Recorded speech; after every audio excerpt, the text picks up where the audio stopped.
So we've got a question from Ruby, and she's asking, please clarify. So does a prognosis review fall under the category of systematic review and meta-analysis as outlined in the mentioned paper, A Guide to Systematic Review and Meta-Analysis of Prognostic Factor Studies?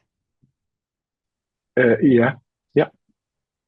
The quick answer is yes. Okay, so we've got a question from Lizeth. Is it possible to conduct a prognostic factor study with a cross-sectional design? Shall I take this, Anneke?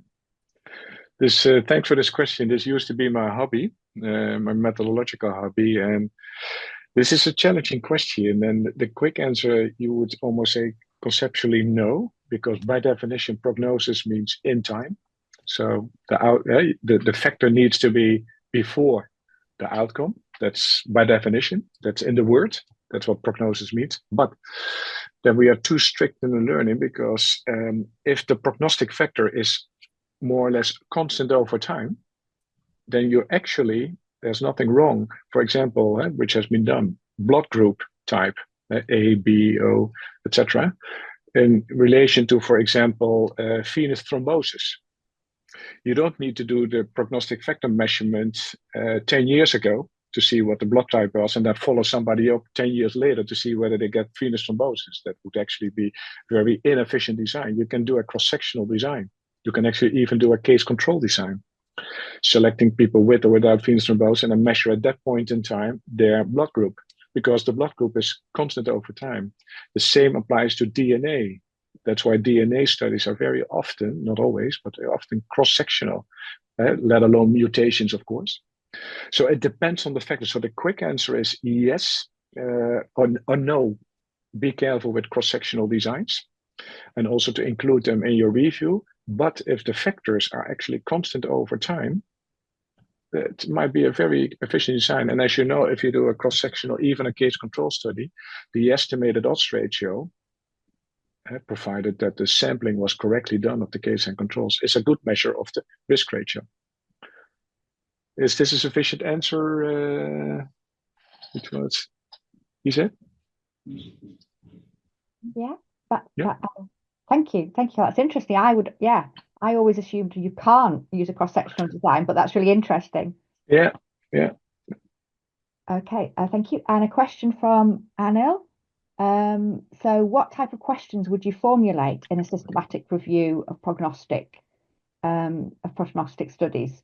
So perhaps some examples of the type of questions? Yeah, I would advise to start small. So we've given some examples of reviews focusing on any type of prognostic model that's available for a specific population, a specific outcome. But of course, if you do that, you might end up with hundreds of papers included in your review. So that might be challenging. So I would say start not too broad.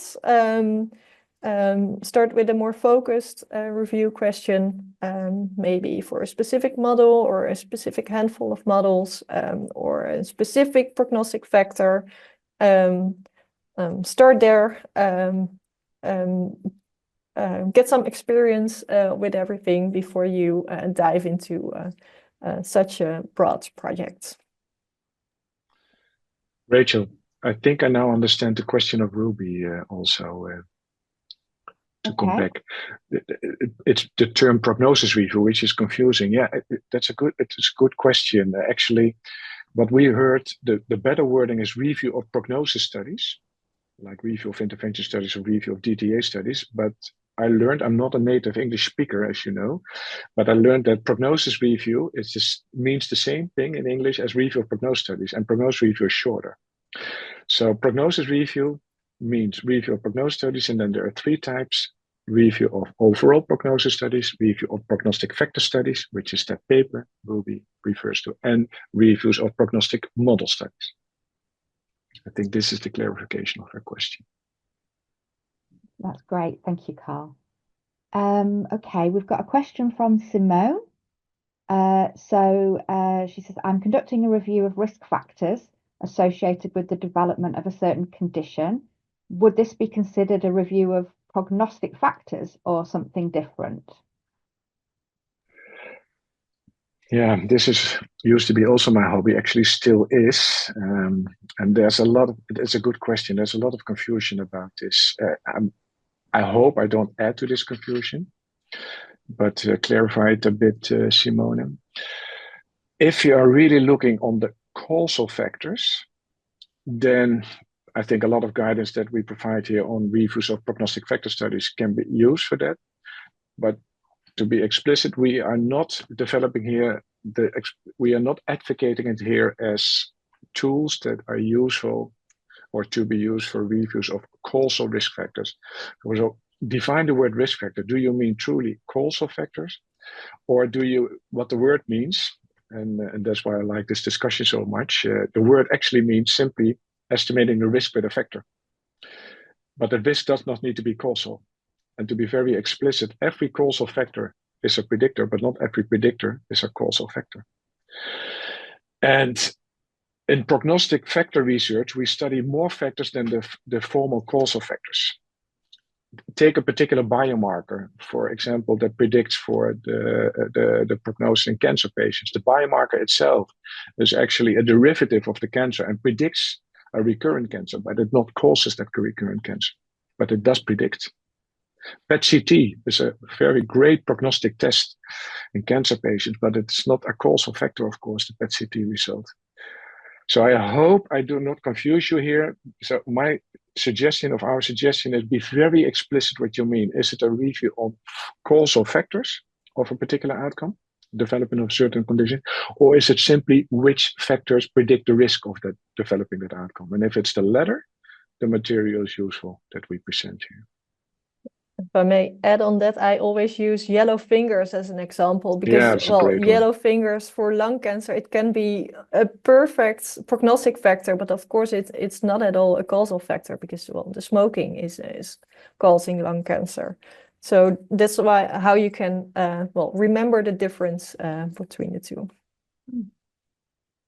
Thank you. We've had another question from Anil. I'm not sure I quite understand. Do we have any hands-on, like completing one whole task session? I'm assuming, Anil, that you're asking about sort of practicals that people can undertake to practice these kinds of skills. Perhaps, Anil, you could kind of follow up in the chat with a bit more clarification on what you mean. I think that would be helpful if you can do that. Moving on to further questions. The quick answer, by the way, Rachel, the answer is yes. We have it on the prognosis website where actually for different steps, I think she means the 7 steps of conducting a review of prognosis studies, either overall prognostic factor or model. And indeed on the website, which will also be in the handbook, we have the whole step and all the guidance of the whole step explicated. And some are more developed, of course, than other steps, but the quick answer is yes. Yes, and also some workshop materials of workshops that we facilitated as previous editions of the Cochrane Colloquia are available online. So tutorials for risk of bias assessments and etc. Thank you both. Thanks. Okay, a question from Martin. An experience I've had of reading reviews stating to be of prognosis or prediction is that sometimes they have an underlying causal question. So what is the impact of X on Y? Could you speak a little to this topic and if these methods can be used if you want to explore causality? Yeah, that's a very good question. And again, this used to be my hobby and it still is. And I wrote quite a few papers on that guidance and making that distinction and letters to editors as well.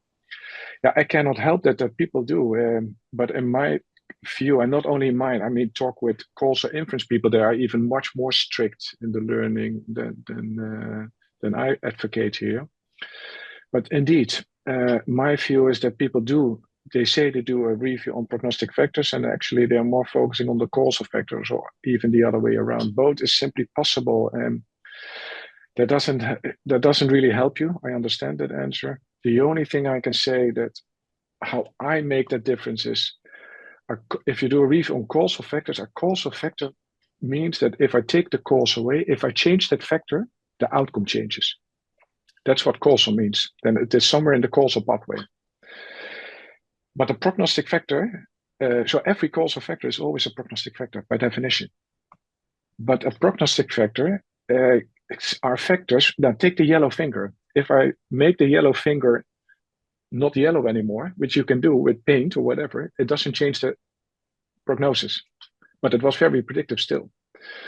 So what I'm trying to say here, I repeat myself here, every causal factor is predictable, not every predictor is a causal factor. And the way of thinking about causality is simply, if I change this factor, does it change my prognosis? Does it change my outcome or the risk of that outcome? And that's unhelpful that the world doesn't make this distinction. So yes, they are very confusing sometimes if you read reviews of prognosis studies, that they're actually confusing causality and prediction all over the place. I'm sorry for that. I did my best. Thank you. Okay, we've got 2 more questions that perhaps we can quickly fit in. We've got just a few minutes left. Question from Lisa. How about the consideration about confounding or covariate variables in the analysis phase of a systematic review of prognosis? I think Anneke, you said it. Indeed, this is the same discussion as I just go on, Anneke, with answering this one. It's the same discussion. Indeed, so the word confounding is almost claimed and particularly used in causal studies. When you are looking for a specific causal pathway on a specific causal factor, etiologic factor, causal, then we adjust for other factors that are influence that pathway somewhere, and colliders or whatever. So I stay away from that, and we use the word confounding for that. The causal influence people are very explicit in that.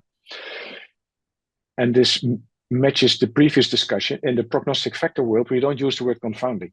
We rather use the word adjustment for other existing prognostic factors. So that's what Anneke said, why we are very explicit. We are in the field of prognosis and prognostic factor studies. This whole webinar, this whole handbook, and we therefore never use the word confounding, but always use the word adjustment of other prognostic factors or other covariates, and not confounding, because that is reserved in the world literature typically for etiologic or causal studies. I hope this is a sufficient answer. Thank you, Carl. And the final question from Sagir. Is there a research group one can join to practice this, preferably in obstetrics and gynecology?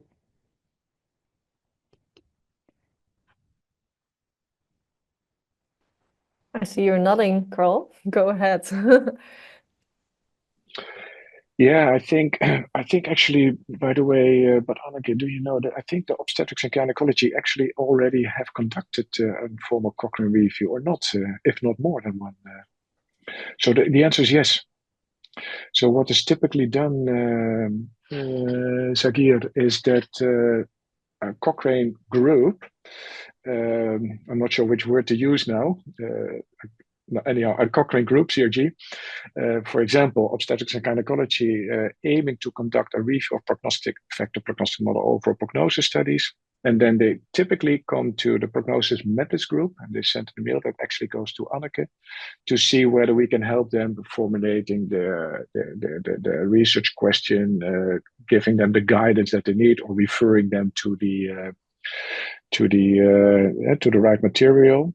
And that's what we typically do. And we have now, I think, about 40 or 50 ongoing or published formal Cochrane prognosis reviews. So the answer is yes. Yes, we have 21 published and 28 protocols published. I don't see a clear obstetrics example, but Okay. was just quickly scanning, so Yeah. could be that they're there.